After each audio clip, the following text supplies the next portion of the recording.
Hello and welcome to Stylish Chats with Creatives. Today on the podcast, I'm speaking to Suzanne Frear. She's a creative copywriter based in Stratford-upon-Avon, and I believe we connected over Instagram. I think. Is that right? Or LinkedIn? Yeah, perfect. I can never remember because I feel like all my social medias merge into one now. And I'm like, I've definitely messaged somebody on one of them. Yeah. And I can't remember which one. It's lovely to have you on. Thank you so much for agreeing to come on the podcast. I really appreciate it because I think you're my first copywriter. Wow, that's exciting. I feel very special. Oh, thank you. Yeah, no, I think I came across you because I believe you interviewed Kate Campbell. Yes. And she has a lovely membership, the Wonder Club, which I'm part of. So I think that's how I initially discovered you. So I came across you there and thought, I like this lady. Wow. Oh, I love Kate Campbell as well. Her Wonder Club is ace. I've not had like enough spare time to join in, but every time I see stuff, I'm like, this looks so good. It's really, really sweet. She runs online sessions, and then we're meeting up in July. We're all meeting up in Leeds, which is fantastic because that's originally where I'm from. So I like to get back there from time to time. So yeah, it'd be really good. I'm looking forward. I love meeting new people, and because it's a creative group, it's just a little bit different to other memberships. I mean, it is a business membership, but because it's that creative side to it, it's just a little bit different and makes your brain work in different ways. So it's really nice. I'm enjoying it. That's good. And you can bounce ideas off each other. I do find if you're surrounded by other creatives, they go, have you thought of this? And they think of something really Westwood and you're like, oh, I've never thought of that. Absolutely. Yeah. It was really fun the other day. She did something, creative skills for your business. And she said, I want you to think of your business as a sandwich. And everyone was quite confused. And she shared this picture, and she'd drawn a picture for her values, her beliefs, her inspirations, and what she does in her business and what she produces in her business, and then drew it all as a sandwich. But with visuals, it was really cool. So we worked on that, and it was just, again, it was a different thing to think of how you present what you do. And then she said, so if this is what you're putting inside your sandwich, what sandwich are your clients getting? You know, your brain just thinks in a different way. And I love it. I'm really enjoying it. It's good. That's really cool that you're finding value from it. And she's showing you different skills to kind of elevate your own creative business as well. That's really cool. Yeah. Absolutely, yeah. She's really good at what she does, Kate. I like it a lot. She just comes up with some really good stuff. Bless her. She's good. Oh, that's so good. So how did you become a copywriter? Start me right from the beginning. Right from the very beginning. So I've always loved writing, even since I was really, really young. I remember I used to go to my dad and ask him to give me just literally one word or one sentence titles of stories, and then I'd go off and write a story. And the one I really remember was he just said the door, and I went off and I wrote a story about where this door led, things like that. So I've always enjoyed the storytelling aspect of writing. And it definitely continued. I followed English through my education and things like that, and then media as I got into university and stuff. But as life does, it evolves, and you get your qualifications. And I ended up working in European finance, which was a bit of an accident. And wasn't like I sat at home and dreamt of it, but I really enjoyed it. We lived out in Germany. And I met loads of brilliant people. I loved my job. And I know I was good at it. So it's that sort of combination, but it didn't feed my creative side, as I'm sure you can imagine. And during my second maternity leave, I actually did some retraining. And I did it within social media management. There was an online course to be social media managers. And I thought, I could do this. And it was like, didn't necessarily need marketing experience, but good word use and turn of phrase. And I thought, I can do this.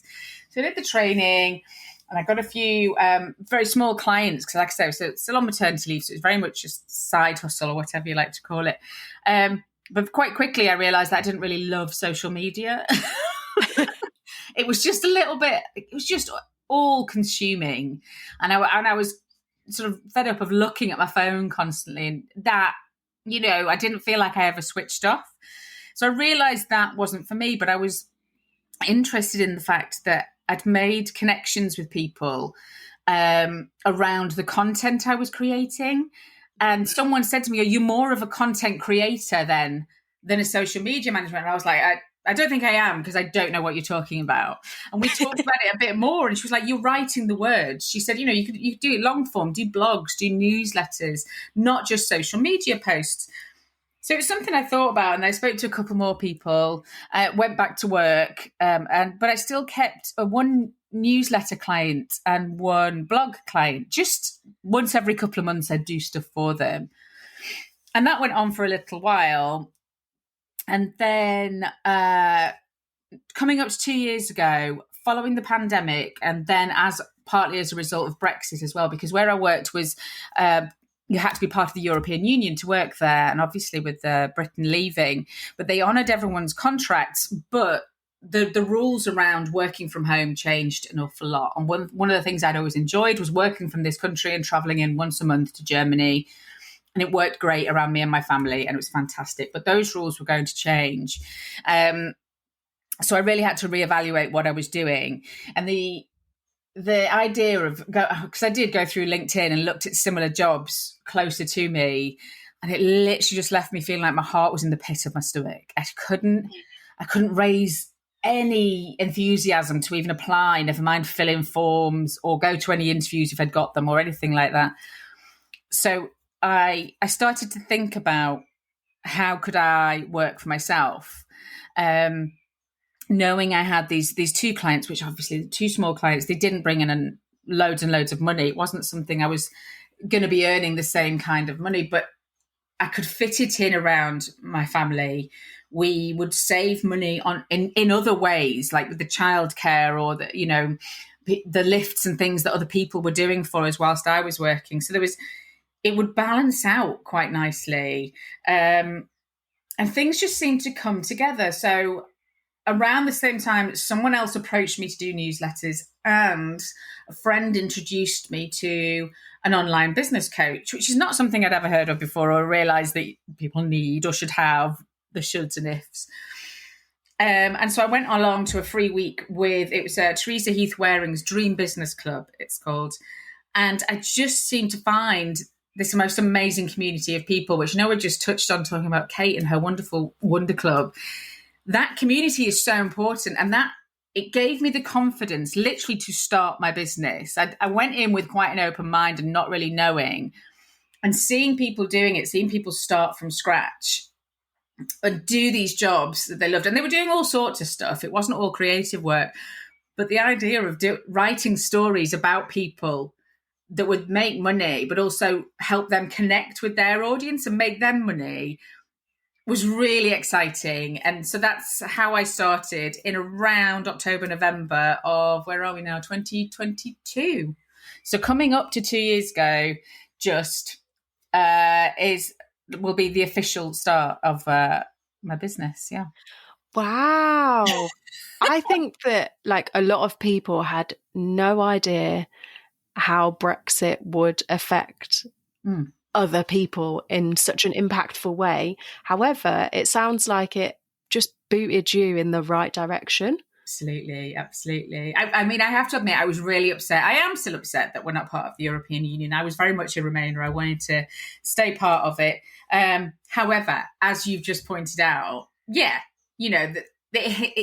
small part is definitely a good thing for me. I needed that to find the bravery to back myself, to just take the risk. And I know that I'm lucky in a lot of ways. I've got great support from my husband, and being able to do it because, it's not like I'm rolling in cash. It doesn't bring in millions every month.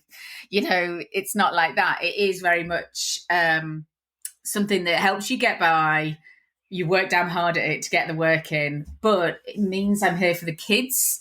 It means I'm able to do what I want to do. I've got time to try and write my own book, which is very slowly coming along, all sorts of things. But it just gives me that time and that freedom.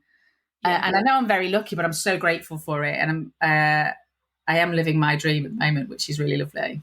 That's really lovely, isn't it? To be able to live your dream and have a better work-life balance and be there for your kids and have a supportive husband and, to be able to follow your dream of writing a book and like, that's insane. Yeah. And I think it's so telling as well that you can pivot and change your career whenever you want. You don't have to stay put just because it's comfortable.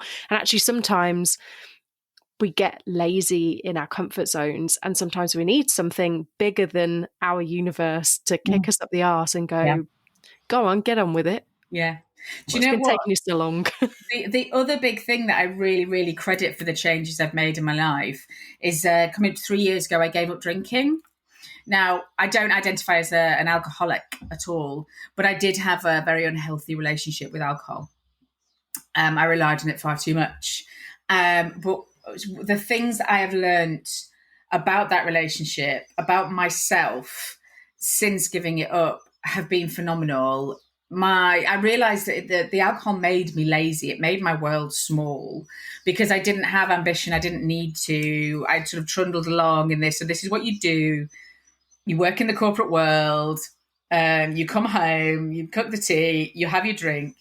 That kind of, not even mundane, that's not the right word for it, but just a lack of ambition in my life. And once I'd given up and I went through a massive learning process, all sorts of things. I have had to learn where I find my joy otherwise, which has been huge for me, like that, finding happiness and little sparks of joy in much, much smaller things. And that was very much a return to the writing and finding my own sort of freedoms in just small things around me. So taking the dog for the long walk and just wondering about life and coming up with stories or testing boundaries and finding my own bravery, all sorts of stuff. And that, because of that, I was in a better position to say, do you know what? I am going to take the bull by the horns, kick myself up the arse and see if I can make a business of this. And I honestly don't think I would have done that if I'd still been drinking in the manner I was. I'm not saying that anyone that drinks can never do anything, because that's not the case. I'm very much talking about my own experience. Yeah. But that was a big part of it. It was just relearning about myself, finding confidence in myself, growing as a person once I no longer defined most things about me, about like being the fun time girl and the drinking or arranging the things on the weekend and just finding other things in life that made me happy. Yeah, I think me and my husband have started to slow down with the alcohol, aside from a wedding that we had where my kidneys hurt for a week and kind of bullied me into not drinking for a while. And I thought, and then also my friend sent me the pictures of me on the dance floor. Well, my shoes were kicked off, and the picture is me like both arms outstretched, a wine in one hand, and the wine's like swirling over the top of the glass. These kind of nights, when both hands are out, though, you know that you are feeling that music, and it is there. Yeah, and your shoes are off. Your makeup's smudged. However, I have also been known to turn up to weddings and do that sober. Yeah. So it's one of those things that, like, I think as you get older as well, you understand what your priorities are in life, and other stuff, big life stuff happens, doesn't it? And you understand that there's bigger things at play, and actually it's fun to go off and let your hair down, but there's also other ways of doing it without necessarily having alcohol involved as well. Yeah, which was a big learning curve for me, because I can honestly say, and my brain didn't work that way prior to quitting booze. To have fun meant to have alcohol. That was what my brain equated it to, which is such a shame, because there is so much more to life than having a drink. Absolutely. But I couldn't imagine going to a wedding, a party, a birthday, a funeral, any event, networking, anything, and not having an alcoholic drink in my hand, just as a steadier, as the confidence, that just a loosener, that thing. And it's so, I'm not going to say it's silly, because to many, many people it's very real, and it can be quite a problem, but it just now feels a shame and frivolous. And the fact that the way I grew up, it was just so normal in society. Of course, every event you went to, of course there was drink. If there wasn't drink, people would be complaining. It's such a normal thing to do. It's almost expected. In fact, it's totally expected. It's still very much the minority. If someone doesn't drink, they're questioned, and well, will you not just have one or whatever? Or you must be an alcoholic. You must be a raging in the gutters, brown paper bag, full beard. But yeah,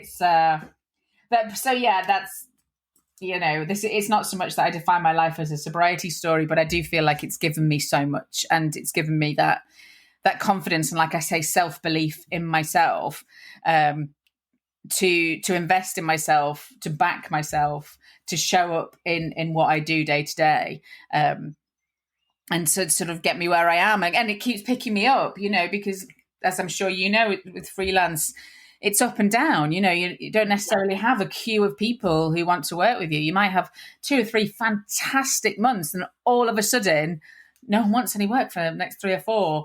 And that can be really, really tough. And you have to keep picking yourself up and keep marketing yourself and talking about yourself and still doing the stuff, because those people will, hopefully, and generally, they will come back. So if you just stop because they've stopped, you're not going to get those people back again. So it's the energy, it's the self-belief, which is a really big thing. Yeah, and I think you're right with being consistent with your marketing, even if you're busy or even if you're quiet, because there'll come a time where somebody goes, that person, I saw them and I really want a copywriter, or I really want a photographer or a stylist, and that boom, they remember you. But that's also hard when you're super busy, run off your feet, trying to run a house, look after kids, dog, husbands, everything. Absolutely. And of course, I'm here for so that someone like yourself could outsource to me, but then I will cost you obviously extra money. And yes, you will get time back. It's an exchange, but still, it's initially you're going to think, oh, well, it's an expenditure first, and I'm not rolling in it. I'm not got thousands and thousands of pounds coming in every other week. So where am I going to find that money? So it is hard to find the time, the balance, or if you can outsource it, brilliant. But yeah, it's a lot. I was talking to someone the other day, and we go into business because we love what we do. I love writing, as I said at the beginning. I absolutely love it. But I didn't go into business to market myself, to do social media, to go to networking events, to know my finances inside out. That's not what I was really wanting to do. I wanted to write. I just wanted to write.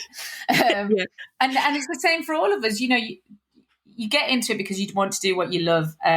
But there's so much more that goes into it, and to keep you ticking over, and to, those times when it's quiet, that's when you need to put the effort in with all that marketing and stuff.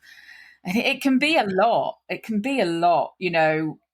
feel quite overwhelming. And that's when you go back again, like we talk about these communities. I think that's so important to have people around you that may be able to give you knowledge, cheerleading, support, advice, just a sounding board sometimes to know that you're not alone. It's huge. That's exactly what I was going to say. I spoke to a photographer this week who's only in year 2 or 3 of being freelance. And she was like, Charlotte, I just don't know what's going on at the moment. And I was like, look, let me tell you, it goes up, it goes down. Do not worry. You have not done anything wrong in the wherever we are. It's just that this is the way it cycles. And she just went, do you know what? It's so nice that somebody just gets it. Yeah. And we're balancing 70 plates. I mean, maybe this time last year, or maybe a little bit longer ago, my website just wasn't working. And I was like, well, I'm not a website designer, but I don't know what the fuck is going on here. Sent my portfolio off to loads of people and they were like, can't see it. And I was like, oh God. So I messaged my designer friend and was like, look, can I give you all my logins? Because it's beyond my knowledge.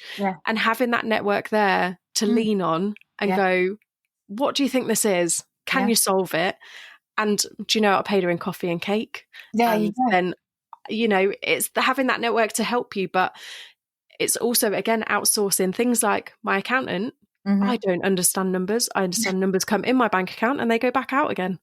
Quite quickly. Yeah. And there's sometimes numbers don't come in quick enough and they go out too quick. And, sometimes you've just got to, I outsource it because I go, I'd rather go to work for a day than stress for 4 weeks about doing my tax return because I'm scared of HMRC. Yeah. I don't understand it. Yeah. I'd probably be like, oh, well, I'll pay everything. Yeah, no, absolutely. But that's it. You prioritize it. You know that, okay, I need to work my ass off so I can pay this accountant. But that's going to give me so much peace of mind that knackering myself out working is worth it. Just to pay that. And that's the point, isn't it? It's finding those things that you really, really, that you can't do yourself. Or, sometimes we might have to be like, okay, I need to give myself a quick YouTube tutorial on a bit of Squarespace, see if I can fix my website because I can't afford to pay the lady who designed it, whatever.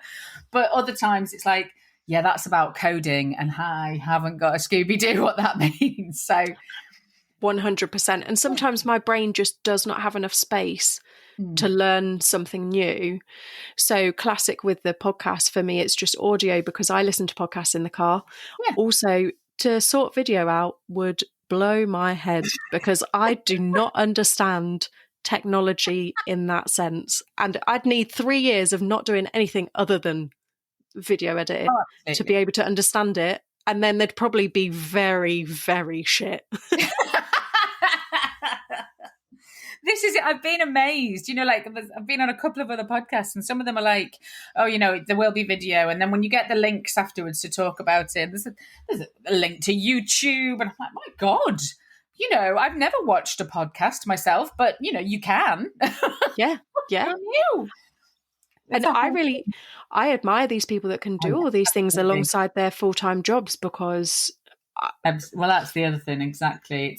But then it's a different brain set, like you say. It's like we play to our strengths and that's it. And this is yours. And you're damn good at it, my friend. Damn good. Oh, thank you. My teacher, when I was in sort of year 4, said Charlotte doesn't shut up. But then obviously in the 90s, nobody really knew what podcasting was. And yet here I am. So Mrs. Spriggs, if you're listening. Yeah, that's it. She was like, oh God, this poor child. Link. Yeah, I should do really. Poor woman, she's probably fed up of my voice already. So Suzanne, what's your favourite thing to write about? Do you have a certain thing that you really enjoy, say like ghostwriting or your email marketing or your blogs? What's your favourite thing? So I would love to do more ghostwriting. I'd love to finish my own novel. So I do very much love fiction. I love to weave a story. And so that's why I'd love to do more ghostwriting. Because again, it's that, getting into the fictional side of stuff. But generally, my work very much is working with small businesses to make connections with their audience. So I do a lot of website copy, sales pages, case studies, newsletters, things like that. And each one has elements in it that I absolutely love, because one of the things that I really pride myself on being able to do is creating that story. I talk to my clients quite a lot about the fact that as humans, from a very young age, we are programmed, so to speak, to understand a story. Our parents, hopefully, read to us from a small age. There's a beginning, a middle, and end. There's a goodie, a baddie, a problem, the happy ending. In general, that's how a story goes.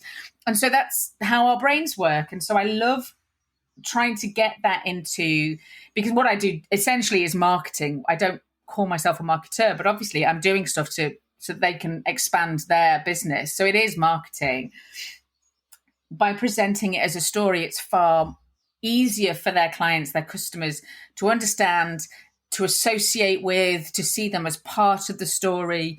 You want your client, your potential client, to position themselves as the hero within the story, and your business, your service is their guide. So if you think of the hero being Luke Skywalker and the guide being Yoda, for example, and at no point does Yoda become the hero of the story. He's always the guide, so you don't take over their story, but you help them find the right way to improve their business and their or their life choices or whatever it is, whatever you're selling, is the solution, is the force, so to speak, if you're going back to the Star Wars analogy. I love that analogy because I was like, yep, I've got that straight away. Get it. So I do honestly love parts of everything I do. You know, I wouldn't say that there's any one thing that's a real favorite, but I guess one of the most interesting things to do is a case study, because I do from start to finish. I do the interviews with the chosen customer or client of the business, and I develop the questions according to the service or product they've chosen and how it went, and we together will come up with this story, which is the case study that shows how what they bought progressed their business and improved what they wanted, and they got their results, and it's that whole service. The case study is quite, you know, a lovely sort of full story, and that's what I love doing. So that's probably my absolute favorite, but I enjoy it all. Even with the newsletters, I like to make a story or keep a thread going through. I do a free newsletter for the local publication to me, really small, 2 little villages, and we have a free 2-page leaflet that goes out, and I write one column that's related to the school, the primary school my kids go to, and I still make sure there's a thread through it. So this time there was community, so the kids have been talking about community, and then we talked about something that had gone on in the community, and then can the community help us with this? I like to keep a thread through things. So yeah, I just love writing stories. That's what it comes down to. I think it's so interesting though to hear like how you break down what somebody wants from you and how you translate that into your copy and how you improve and help their business, even if it is the newsletter and you're keeping like the community thread through and stuff, because it must then keep people's interest, because it must be easy to waffle on and lose people's interest. Absolutely. This is probably why I'm not a copywriter, because I'd probably waffle too much. But I think it must kind of, it helps people, like guide them, like you say, where they want. I mean, it's like you said, in those times when it's a quiet time in business, you've still got to keep the name of your company, your business, who you are. You've got to keep that in the forefront of your potential customers' minds. And a great way to do that is through social media, through regular blog posts, if they're signed up to those, or newsletters. And it's just that regular little dropping in. Now, if you sold to people consistently, if you just turned up every week, 2 weeks, whatever your consistency or frequency is, and just said, buy this, I've got this, want this, 10% off, constantly, which we all get those kind of newsletters, but for different things. But you get pretty tired of it in the end. You don't open the email, you delete it straight away until you're ready to make that investment, and then you might read it. But if you can make your newsletter or social media post interesting enough that someone says, well, I learned something from it last time, or it made me laugh last time, or there was a recommendation in it, or a tip, or for example, I'm writing at the moment some newsletters for a wonderful osteopath down south, and we don't just say you need to look after your muscles and your skeletal, and we'll come in and we'll manipulate you gently. There's a recipe on there. We talk about the changing of seasons. When the sun came out, it's like, you're probably going to get out in the garden, which is great. What have you thought about planting these? What about that? But don't forget to take care, stretch afterwards, stand up every so many minutes. We build a relationship, and this is why we talk about like, know, and trust. So you start off by catching someone's attention, and so they like you. They think, oh, that sounds interesting. I like this person, whatever they're saying. And then you start to build the relationship. You tell them about yourself, what you can offer them. You bring them extra value, so they start to know you. And then the more this builds, it turns into trust. And once you've got the trust, that is the point where if they need your services, you'll be the person they go to. Once they trust you, people aren't going to give you money unless they trust you, especially in a service-based business like yourself with photography. They want to know you as well as what you can produce, because you are selling yourself for all intents and purposes. So there's going to be people out there that, might not like Charlotte, unfortunately, but that's great, because you don't want to work with those people. but you're not going to know until you put yourself out there and interact with them and let them know what you're like. Otherwise, you're going to go to these initial meetings and you're going to be like, hi, I talk a lot. This is me, and they're going to be like, oh no, we don't talk at all. Just headshots, don't talk to me. Bye-bye. Yeah. This is it. And I think like, you're so right having that.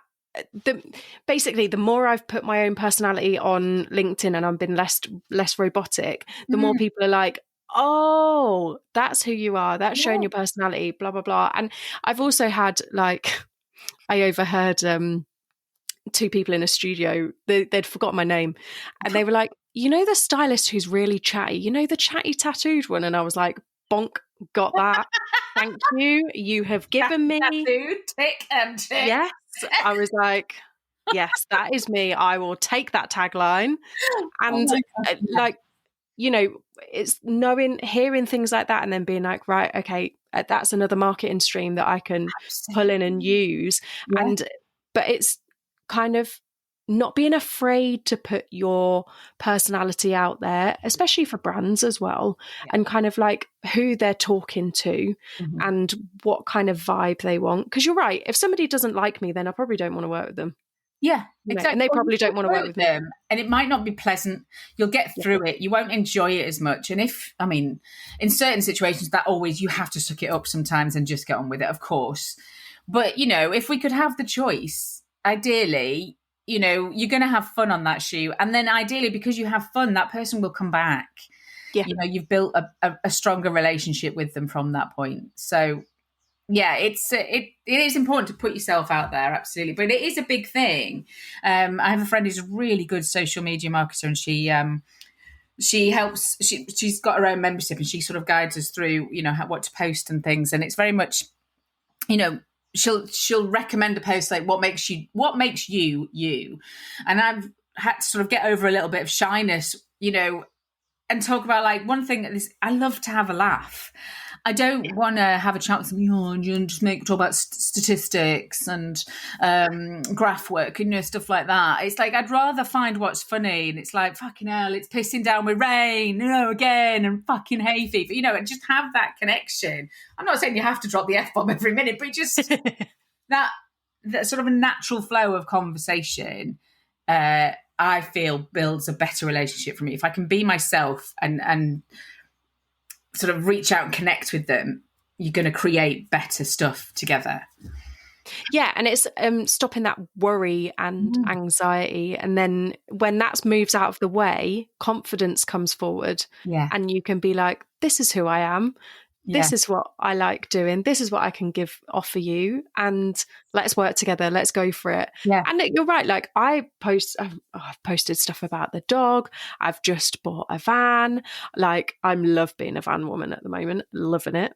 My dad absolutely howled with laughter because I put fairy lights in the van. Obviously, obviously, of course, yeah. And it's got a crystal hanging off the wing mirror as well, so even better. Hanging off the wing mirror. Not off the wing mirror, off the rear view mirror. Rear view mirror, that's it. I love how we were both showing our four fingers and our thumbs and moving them outside like as though we were making the shape for a rear view mirror, but neither of us could remember what the word was. No. Oh dear. But yeah, I think you have to be not to be scared, but that's hard. The imposter syndrome comes, doesn't it? And I don't think that ever stops. No, and I realise in the things I've just said about, I had to get over my own sort of shyness or whatever. It's too easy to make it sound like I didn't have an issue with that, or anybody can do it. It takes time. It takes people around you telling you it's all right to do, and that to find that confidence. And then it takes practice to do it. You have to take the baby steps, do it once or twice, retreat back into your little hole, and then try again. So it's not. I mean, don't get me wrong. There are people out there who are just very naturally confident in whichever way, or appear naturally confident. We don't know what's going on inside their heads, but maybe they put on a better show than some of others do. So, but it does.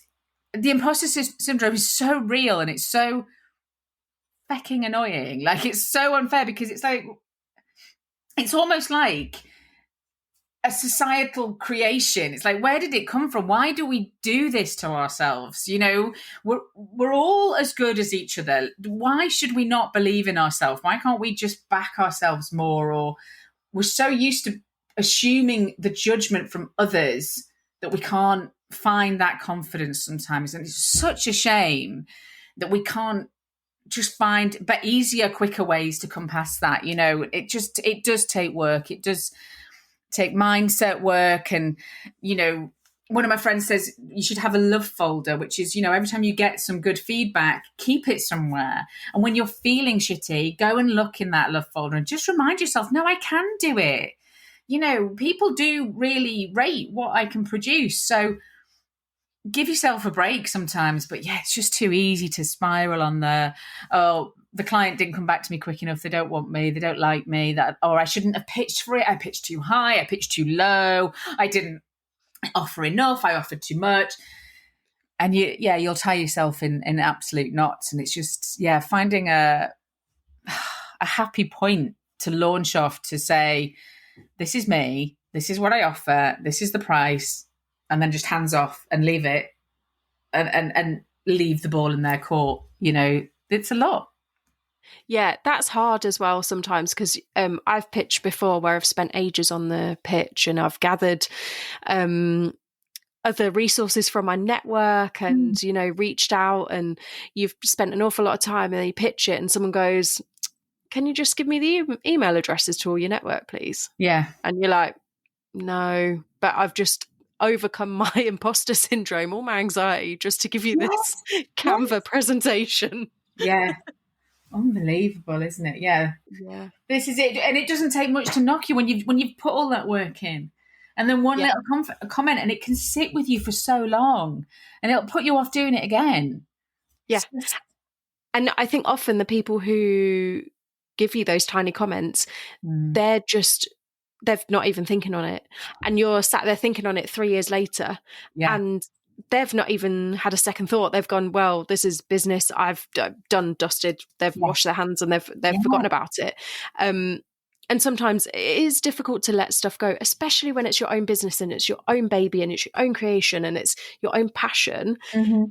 But then there's having that passion, and then there's emotionally letting go of it and taking sometimes I used to take things very personally when people would say, oh, can you move this on set, or can you move this? And actually, it's not my personal project. So I don't need to be as emotionally involved in it, because it's not, I'm not saying I'm not switched on, but it's, and I still care about what the client wants, but I need to put my client hat on, not my own personal hat, to get the job done how they want it. Absolutely. Doesn't matter if they want the chair that I really hate in shot. If they really love it, it's going in. And they'll probably go, oh, do you know what? Maybe you were right. Maybe we should leave that chair out. And sometimes you've got to put it in to prove that it looks horrible. No, exactly. Yeah, I have a similar thing. If I send some work off, and, you know, as part of my contract, I do say I offer up to 3 rounds of edits. And I've never had anyone take me up on all 3 edits. You know, generally we can refine it down well within the first 2 rounds.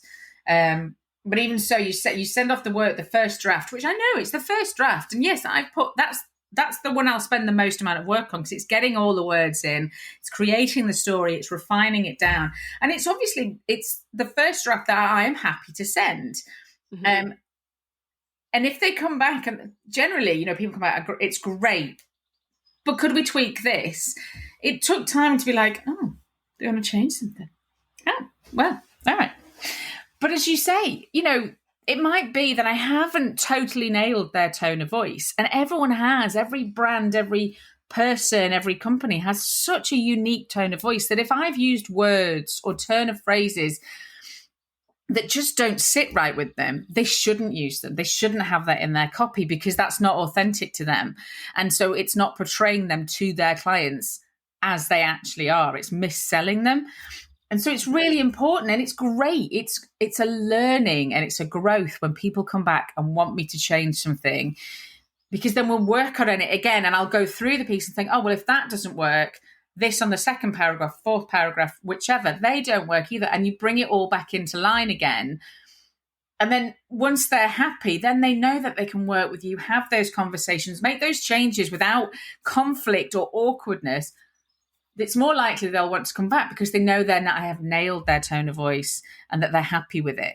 And that, so it's overcoming your own sort of, oh, they didn't love it straight off, they must just hate me, to it's growing to know each other. It's growing in our business relationship, and it's going to stand me in good stead. If I can please them and make them happy, they're going to refer me to other people as well. So yeah, I think sometimes as well, our egos get in the way, and sometimes, like much like you, I'll put stuff on set and be like, "Well, that's perfect," because. And I'm done. I've done an amazing job. And I flick my hair over my shoulder and carry on. And they come over and they're like, sorry, there's some that we don't, it's got to have a price stamp here, or it's got to have the logo here. And whilst you've done something lovely, doesn't fit what I've asked you to do. Mm-hmm. And you go, oh, okay, well, I'll redo that. And maybe should withhold the hair flip this time.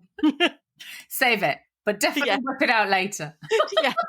Maybe 10 shots time. No, absolutely. But again, that goes back to finding that confidence, doesn't it? And just your own self-belief, which is such a huge thing to develop and remember and stay strong to. It's not easy. It does take work. And you need practice to do it. You need to find the facts, the proof, the things around you that are evidence of it that you can rely upon, because otherwise the brain can be such a clever little shortcut taker that just goes automatically to they've said they didn't like the first one, therefore they're never going to like any, rather than they said they didn't like the first one, try again, and then try again, and then tweak this.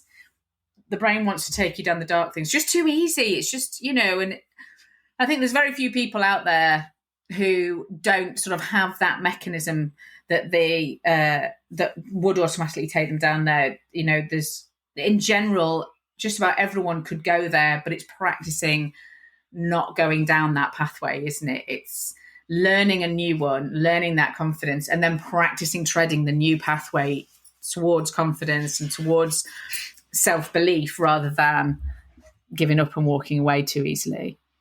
Yeah, I think on a much similar description, when I'm starting to feel my sadness monster creep in, I have this little vision of like a dark version of me. Okay. And I'm like, I'm not going to feed you. A bit like my days in Harry Potter, what were they called? Where they come and suck the breath out of people. Oh, yeah. The Death Eaters. Oh, yeah. Could you hear him? Sorry. Yeah, you're right. Just 1 second. Let me let him out. Sorry, growling. You're right. That's Vincent saying hi. Yeah, exactly. Because you said Death Eater as well. Yeah, he was like, oh, I best go outside and sort them out. But yeah, I imagine it kind of like that. And I'm like, well, I'm not going to let my negative thoughts feed you, because whilst you may well still be there, you don't need to be fed. So I'm going to practice treading the other way and, water some flowers somewhere else in my mind. And it's so easy, especially when you run your own business, it's so easy to be inside your own head and just take things really dramatically and be like, oh God, everything's shit. Yeah. But it's so powerful, that visualization that you've just said, that like you imagine this little smaller version of yourself, this darker minded version but you're not going to feed it. That's so powerful that you can recognize it and say, do you know what? No, not today. There may be days that you need indulging, that we can have a little bit of a spiral, but today is not that day. And that reflection rather than reaction is hugely, hugely powerful. And that is the practice, isn't it? That is, rather than a negative reaction, taking the time to evaluate, respond, and choosing how you're going to move forward. It's huge. I think that's fantastic. I think it comes with, I'm very open about this, but I think it comes with a lot of therapy and a lot of talking to friends, talking to my partner, and just getting it out. Yeah. And also, I think we all struggle at some point, and everybody's version of them struggling is different, and understanding that, whilst also trying to run a creative business where your mind might just go a bit haywire anyway. Yes. It's, you know, it's the ultimate like looking after yourself, isn't it? And just being like, I don't need to react to that. Yeah. We can have an indulgent day, but just let's not today. That's it. You're right. It is the ultimate looking after yourself, just giving yourself the credit and the space to say, no, not today. I'm worth it today. Today, I'm on a good thing and I'm going that way. That, you know, is real self-care, backing yourself and showing up for yourself in that way is fantastic. Yeah, I think you were chatting earlier about when you go on dog walks and you kind of reset and have a look around. And I do the same as well. And then I've got like a little gratitude diary. And even if it's like, oh, I've touched the moss or there's beautiful colours. Yeah. And it just brings you back to present you, which I think is so forgotten about nowadays because of social media and technology kind of absorbing all of our attention and demanding all of our attention all the time. We kind of forget how to look after ourselves sometimes. Yeah, absolutely. Or we've been taught, or we've taken on this belief that the things we should be grateful for are much, much larger.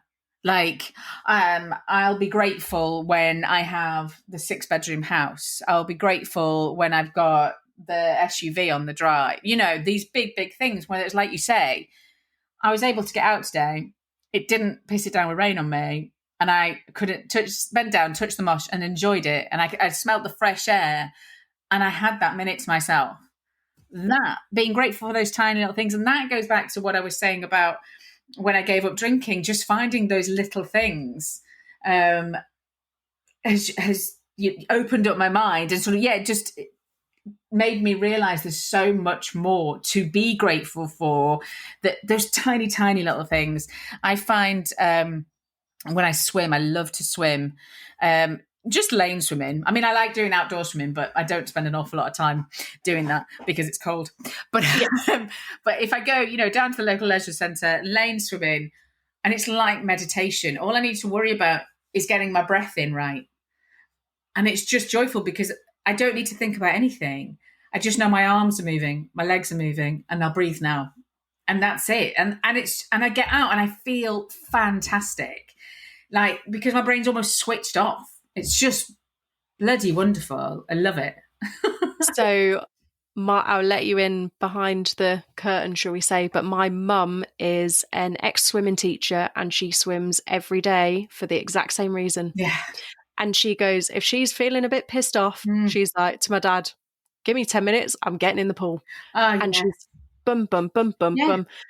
And then she gets out and she's like, right, what was that? Yeah. And it's true. Someone said to me years ago, because I'm not really into astrology and stuff. I'm not against it at all. I just haven't learned lots about it. I know I'm a Scorpio, and I know that that's a water sign. And I know that I feel good when I'm in the bath, when I'm in the shower, when I'm swimming, when I'm surrounded by water. I feel better.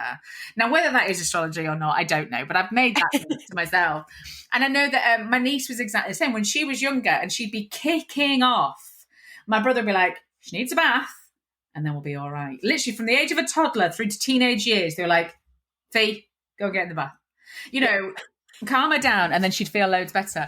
Just, it's a thing. I think water is the most calming and wonderful thing for me personally, and clearly for my lovely niece. Yeah, it's great. And I think exercise on the whole is a really good thing to be practicing. I've started, I call it dad jogging because... I don't move very fast like a snail, but sometimes you've just got to go. Yes. And I said to my other half the other day, I was like, I feel like I've got bees trying to escape under my skin. Like I need to get out.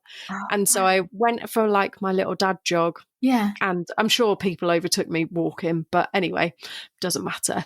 And I came back and I was like, I feel so much better. You just feel lighter. And for me, it's like the same as you when you're swimming, you're going, right, I've got to breathe. Right, okay, this stroke, right, kicking now. I was just trying not to fall over and making sure I could breathe all right. Yeah. And that's it. You can't think of anything else. Yeah, because you just need to breathe. I just need to not tread in a dog shit or fall off a curb. This is it. Yeah, I read a book not so long ago called Move. I forget who it's by now, but it's a brilliant, brilliant book, and it's how it's linked the act of movement through exercise, different things, and the speed at which you do it. So it's not necessarily that you have to go really fast at all, but it's this. There's a certain, regular rhythm. And it actually then improves the neurons in your brain and comes up with more ideas. And so the act of movement and idea generation and being calm and meditative and all those things coming in together. And it was absolutely fascinating. I keep meaning to write a blog about it just because I found it great. So now, I can't remember exactly what RPM they said you should walk to, but it put this music on and try and walk to that rhythm, to that certain RPM. And your brain goes into a meditative state and starts to spark more ideas and stuff. And I found that fascinating. I thought it was brilliant. That's so cool as well, isn't it? Because I think a lot of creatives I know run or do kickboxing. I used to kickbox as well. Yeah. Or they do a lot of them are yogis or, they're all moving in some way. And I think it's good for us when it's quiet to keep up with that movement and just because often on set you'll be tearing about. I think the other day I did 4 miles just on set. So madness, isn't it? Yeah. And then I go to sedentary in December and I go, oh, why does everything hurt? And it's I'm not doing that 4 miles a day just on set. So it's keeping yourself moving and going and keeping your brain going. And I just think they all sit so well in being a business owner as well, because you need that time to think outside, away from everything, and to just go, right, okay, I can solve that problem now, or I can deal with that. Absolutely. I mean, I'm so grateful that we've got the dog. I know we spoke earlier and shared stories about our dogs, but the fact that having a dog is he's not just beautiful and great company and all that. He needs a walk every damn day. No excuses. He doesn't care whether it's raining, sleeting, anything. He needs exercise. And that is, his right to have exercise. And so it makes me go out. And whilst I've always loved walking, I've always loved moving, now it's every day that dog is going out for a walk. And it's brilliant because it means I schedule that into my day. I schedule this break. We go for an hour and I don't take my phone. And it's not like I'm checking my emails or anything like that. I just go and I walk with him. And yes, I might take something to listen to a podcast or some music or whatever, but I'm away from work. And that is an absolute no-brainer for me, just to take that time out. Because if I'm eating, I'll probably bring that to my desk.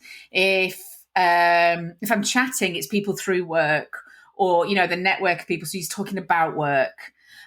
So getting up and away and outside, no matter the weather, absolutely. Yeah, I have to do it every single day. And there are those days sometimes when because he's a working dog, he's a stud dog. So sometimes he goes off for the weekend of his life. And I bet he loves that. He comes out with his eyes crossed. He's bless him.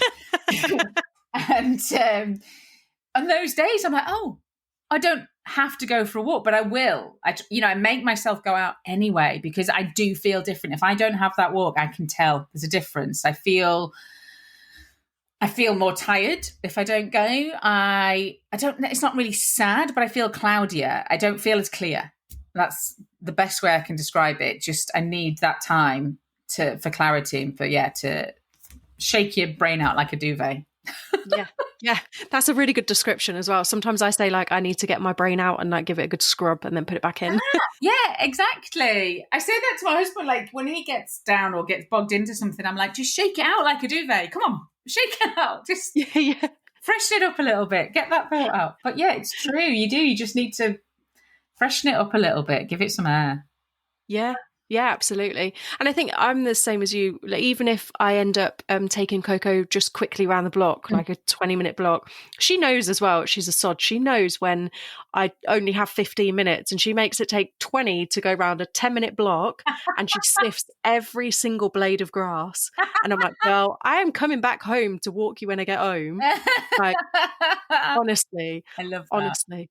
I love her to pieces, but she has definitely got the stubborn, stuffy trait thick all the way through her, I love that. Or maybe she's just recognizing what you need. She's making you take that extra time. Yeah. You know, I She's think like, they're really clever, our dogs, aren't they? So, oh yes. Oh yes. She knew yesterday we bought her some of those bought her some treats, and she knew they were on the island, and she just kept putting her nose up towards the island and taking really long sniffs like that's and adorable. I was like, you've had 3 and your dinner. Don't need any more. And she's like, Yeah, but I'm such a good sniffing. puppy. I'm such I'm a good just puppy. look at how wonderful I am. Like, honestly, love them to pieces, but honestly. But I'm the same. I do like a good walk with the dog. And now we're in the hills. It's even better Fantastic. Yeah. in, you know, just not taking your phone. Or I've just switched over. So I've got a work phone that I actually turn off. So it's got my social media one that I turn off. Because I was finding I was on social media. I caught myself on LinkedIn on a Sunday night. Whoa. Like, what am I doing? Changed. I was like, nobody is going to be on there This is saying not my anything. playground. No. Why am I on it? Nobody's going to be doing anything interesting on a bloody Sunday. No. Like, it doesn't need it. So I just finally was like, do you know what, Shah? I've got to come off. And I'd give myself a good talking to. But it's, you know, putting those work boundaries in, it's taken me a long time to do it, because I think you get scared. Yeah. You get scared that people are going to get offended. Yep. And they actually Without don't. a doubt. Without a doubt. Yeah. You, especially like you say, like in the first, you know, months, years or whatever, and you're, you know, everything you have is going into your business. It's your business baby, like you say. And yeah, if I don't reply, they'll go somewhere else. I've got to reply straight away. Yeah, absolutely. I'll do that quote. I'll do it on a text message. I'll give you my private number. Let's stay in touch. Let's be best friends. I'll do anything if you'll give me the contract to work with. And yeah, getting boundaries in place is such a healthy thing to do, but it's so hard. It is a learning process. But a friend of mine who's all about boundaries, and she's really, really good with hers. But when she talks about them, she said, it's not that you're being awkward, so you're showing your self-respect. And if you show your self-respect and you show your clients that you are willing to give your self-respect, they know that you will respect them. She said, it's actually a brilliant thing. If you can prove to your would-be client or ongoing clients that you've got boundaries and respect, then they know, they'll get a better sense of who you are. And so it's such a brilliant thing. But yeah, for so long, you're like, no, just contact me whenever. Just, call me. Don't care. For 10 years, I did that. Oh, God. Yeah. Aww. So, I actually had a very lovely conversation with a photographer called Anna, who, much like myself, has a chronic illness. So she was forced to put boundaries in. And I've gone along and been like, well, I'm getting a bit stressed out. Oh, my endo's playing up. Wonder why that is. Obviously, in hindsight, is a wonderful thing. Yeah. And since I've now got a kind of out of office where it'll tell online hours and my working hours, and like, brilliant. If you just want to book me, here's the link, blah, blah, blah. Yeah, I saw your email and that was fantastic. And I actually printed your email out because it's something that when I get my arse into gear, I'm going to put something similar together. Well, thank Anna for it, because she told me, I saw hers and I was like, Anna, I am copying this. There you go. It's absolutely brilliant. I love it. Because it just, I think it, like you say, it tells people where to go, signposts people where they need to go. But it's like, I will get back to you, but it might be by the end of today. Absolutely. And do you know what? Since doing this, maybe I've been doing it for 8 weeks, maybe. Oh. And I think I've had 2 people message me out of hours. There you go. Whereas before it was like 6:30, 7 o'clock, 7:30. And I was answering stuff when actually my time with my partner is precious. Yeah. And that's my relaxing time. And also I was being so fucking rude being on my phone when my husband was sat there. Right. Yeah. Well, this is it. We just, we make it the norm, don't we? Another reply that I thought was really interesting, I saw on on an email signature, it said, I work strange hours. I work the hours that work for me. If I'm replying to you late in the day, do not feel you need to reply to me that late. I'm doing these hours because this is, and I thought that was really good. It was a caveat. It's like, so if she did decide to work till 9 o'clock at night, she's not saying she expects anyone else to be online at that. She's saying this is when I'm getting my admin done. That's why you're receiving an email at 9 o'clock at night, and I thought that was really good, because it's just transparency, it's openness, it's let you know where I am, what I'm doing and why, and then you can respond in the way that works for you. And exactly. I love that. I saw that on the bottom of somebody else's email actually recently, and I was like, this is perfect, because sometimes some business owners are like, oh shit, the only time I've got is Sunday afternoon. Everyone else is sat down having their roast dinner watching the F1, and they're like emailing people back. But I think it's having that, not being scared to be honest and transparent actually gets you further, because people know where they stand with you. And I'm not telling everybody to go and be brutally honest and hurt people's feelings, but it's saying like, no, I love you, but I'm only working till 6. But that's it. You're saying the opposite. It's not, you're not being brutal. You're not trying to hurt anyone's feelings. You're doing the opposite. You're showing them respect by being open and honest with them and telling them what's going on. And that's the opposite, isn't it? So I think, it's such a valuable lesson to learn in business. But unfortunately, it's one of those things that it's not written in a manual. There is no, this is how to do things perfectly. And it is just a case of, okay, what's working, what's not? And you learn it over time. You speak to people like you did. I see it on another email. I saw it on your emails, and you grow from there, and you take on what works for you. But it takes time, But business is tough. Like I said before, we go into business because we the initial act of what we're selling is why we went into business. So much else, there's so much to learn. And these other things you think are going to be perfect straight away, and actually just by doing them and trying them, and no doubt there'll come a time where I tweak that email and I'll add something different, or it'll change, or it'll shorten probably because I've waffled on for about 200 sheets of A4. I'm surprised you've not printed out a whole 100-year-old tree printing out that email. But I think it's definitely finding things that work for you and adapting things that you see and going, oh, that's a great idea. Or that's, for now, this works for me brilliantly right now. And that's okay. That's enough. Yeah. And not pushing yourself to be, some multi-million pound business, because we're all sole traders. We're all doing it on our own. Absolutely. But then even in that, it's a fine line, isn't it, between the joy of learning and growing, and then very quickly be going into overwhelm, and I can do everything, and oh my God, and I've got to do that, and I've got to do it. Just somewhere in there. It's this perfect line we can tread. Yeah, and it's as thin as a piece of cotton. Thinner. Yeah. So Suzanne, I've got one last question for you, and you can answer this in any which way you want. But what inspires you? Okay.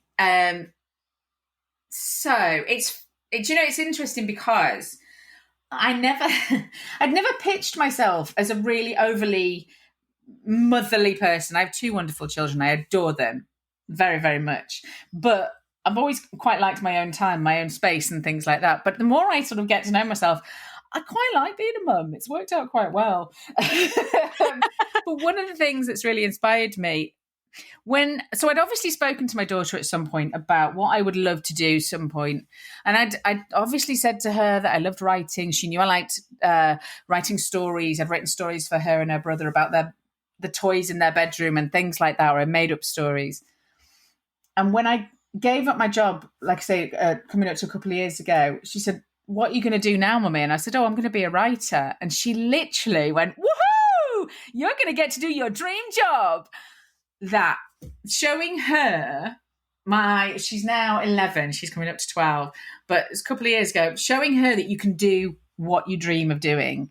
Like, obviously I want her to go and get the best education she can get, and I want her to follow whatever she wants to do. She doesn't have to go to university if she doesn't want to. She can do whatever she wants to do, but that get out there, travel, meet people, do things, find what you enjoy doing. Don't just fall into jobs, fall into qualifications and make do.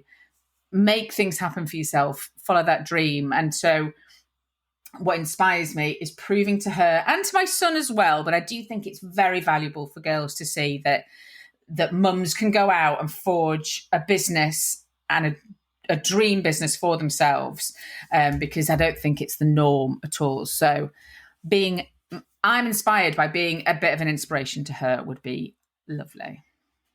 That's such a beautiful answer. Is it? It literally made me well up. Yes, because I think you're right. Us women now have so much choice, and to be able to choose whichever path we want to go down is so valuable, and it doesn't have to be with the grain of society's expectations, and to follow your dream regardless of what your dream is and try your best is like the ultimate. Yeah. There's, Absolutely. you know, the absolute ultimate thing that we can do, and the ultimate thing that we can pass on to younger generations is that we all have different choices, and there's reasons for different choices, but we can still teach, and we can still inspire each other, and we can still grow, and we can pick and choose from our massive world now, and we're not bound in by needing a husband for a bank account. No, absolutely. And I know, you know, for such a long time, I never overly thought about how happy I was at work. I just knew I had a good job, and I was happy in that I enjoyed my work and I knew I was good at it. But I just knew I had a good, steady job. I worked for a financial institution, so it was recession proof. And I know for a fact my parents never thought to themselves, do I love my job? Or did they just think, is this a viable job? Is it a safe job? Can I grow in this job? Will I reach enough for a pension? Those were the criteria. And I want so much more for my kids. I want them to enjoy it. I want them to want to go to work. I don't want them to get that Sunday night feeling of, oh God, I've got to do that again. You know, I want them to enjoy work. And I think that's really because you spend your whole fricking life doing it. So yeah. And also, like, you may as well enjoy it, and you may as well learn from it. And I think you can pivot as many times as you want, and you can change as much as you want. But like, and having the time to discover what you love is also really important, I think. And it sounds like you're instilling the right things into your kids, because fingers crossed. I don't know really. I'm covered in tattoos, too many piercings. They're just like, when can we do it? I'm like, you're 8, slow down. Well, I'm covered as well. And at the grand old age of 36, I got my lip pierced, and I'm yet to show my dad in real life. So I love it. We'll see what his face is. Because when I got my hand tattooed, he looked at my hand, looked at me, just rolled his eyes and shook his head. Well, I can see it through the camera, and I think it's absolutely beautiful. That is beautiful. You should put some pictures about that, because then people will know what we're talking about. But that is really lovely. I need to get the other mitt done, because I keep getting asked to hold burgers and stuff at work with my tattooed hand, and I'm like, oh, come on. Like, now you just give me an excuse to get more tattoos. Left out. That's it. But I think I'm going to be I'm the naughty auntie, you see. So when the kids get old enough, I'll be, the one being like, right, come on, let's go tattoo studio. Yes. Your mum trusts me. Come on, let's go. Everyone needs a cool auntie. Everyone. I hope I'm fulfilling it, but I think I'm like... That's what we tell ourselves, and it's like, she reckons she's cool, but, you know. But whatever. When she gets a good photo. She's so 90s and not in the retro way. When she's dancing. Exactly. Oh, God. I can't wait for them to be old enough so I can cringe them. Exactly. Cringe. Just, yes. Absolutely. They're just at the stage where I'm buying them fake shits at the minute, so, you know. It's great. Fantastic. On that wonderful pooey note, thank you so much for coming on the podcast. I've thoroughly enjoyed chatting to you and finding out about your business, and I think you are doing wonderful things, and it's so nice to chat to somebody who's really creative and writing their own bloody book. How amazing. We'll see how it goes. Well, please keep me in the loop. I will do, and thank you so much for having me on. I've had such a giggle. It's given me life. We were talking about hay fever earlier, and I was feeling so tired from it all, but then I feel like I could just go again. Let's start again. That's been lovely. Thank you, Charlotte. Thank you for listening to this week's episode. I hope you enjoyed it. Please rate, follow and share, as it really helps this little podcast out. And if you have found value in the podcast and you have the means to, I do have a Buy Me a Coffee link in the show notes. This will help keep the podcast going. Join me next week for another fantastic guest. Bye!